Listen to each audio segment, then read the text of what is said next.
Hello, welcome back. In this lesson, we will explore how to ask for opinions, express agreement, and voice disagreement in English. These skills are important for discussions, dialogues, and debates, especially in academic and professional settings. As you work with people, you might sometimes need to agree or disagree, or also ask for other people's opinions. The objectives in this lesson are to learn various ways to seek other thoughts and perspective, that is, ask for opinions. Discover phrases to show you share someone's viewpoints, and master polite way to express agreement and differing opinions. Let's start with asking for opinions. If you want to know someone's thoughts, you could ask, "What do you think, Jakey?" This is a direct question to a specific person. To shift focus to another person's view, you might say, "What about Ben? What about Alima?" When asking about a specific topic, like whether students should pay, you could ask, "Do you think students should pay? Do you think students should pay for the internet at the university?" Lastly, to seek confirmation or alignment with an idea, you might ask, "Do you agree with that?" Now, let's discuss expressing agreement. It means that you agree, vous êtes d'accord. If you share someone's viewpoint, you can say, "I agree with Amy," or "I agree with Ali," or "I agree with Ronaldo," or "I agree with Messi," or "I agree with him or her." This is a clear, direct statement of agreement. If you're open to someone's idea, but not entirely sure, you might say, "Maybe you are right." For a softer affirmation, "Yes, I think so," works well, while "yes, definitely" expresses strong, enthusiastic agreement. But now, sometimes you might disagree because we cannot always agree on everything.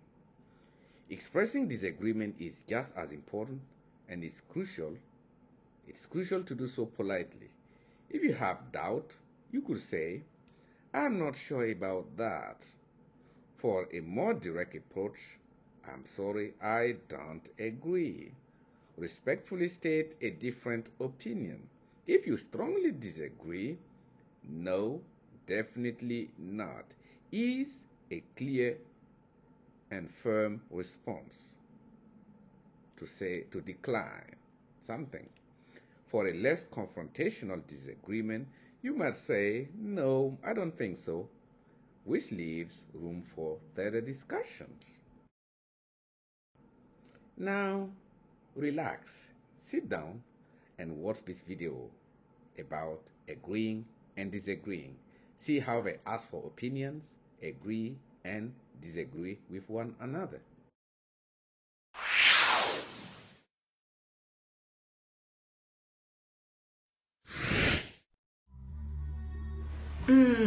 That was lovely.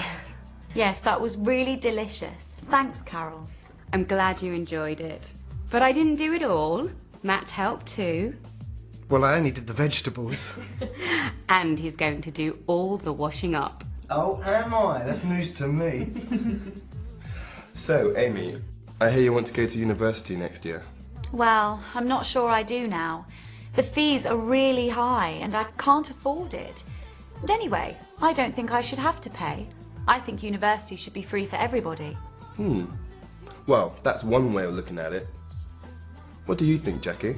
I agree with Amy. Schools are free, so why aren't universities?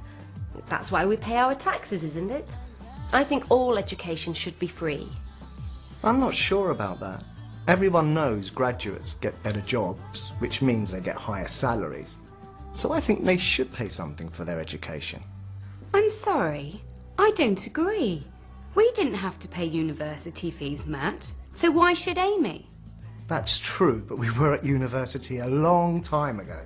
Yeah, about 50 years ago, wasn't it? Not quite that long. And anyway, there are a lot more people at university now. The government can't afford to pay for everyone. Maybe you're right. But I think they should pay for people who can't afford to go to university. What about you, Ben? Do you think students should pay? No, definitely not. The government can always find ways to pay for wars or to help the banks, so why can't they afford to pay for our education system? Exactly. So you're saying that universities are only for rich people these days? Yes, I think so. Rich parents will always send their kids to university, but most young people don't want to be thousands of pounds in debt at the end of their course. What do you think, Amy? Do you agree with that? Yes, definitely. Most of my friends from school haven't gone to university because their families can't afford it. Well, they can always get student loans. And they don't have to start paying any of the money back until they leave university and get a good job. So maybe you should get a student loan, Amy. No, I don't think so. I don't want to finish university and find that I'm £40,000 in debt. I'd rather carry on working at the restaurant. Yeah, I can understand that.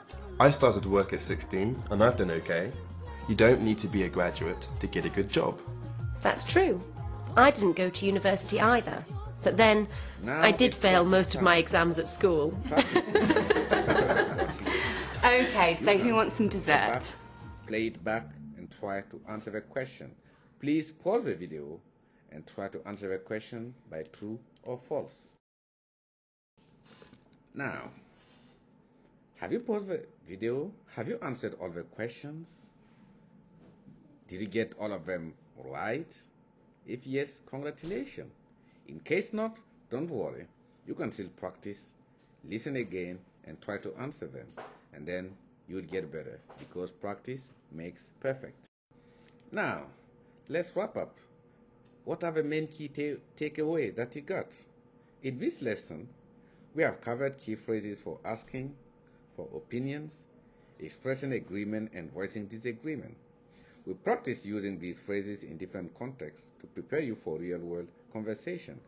You also watch a video where you see people agreeing and disagreeing. As a next step, I encourage you to practice these skills in your daily conversation and get ready for the exercises in the next section of the course.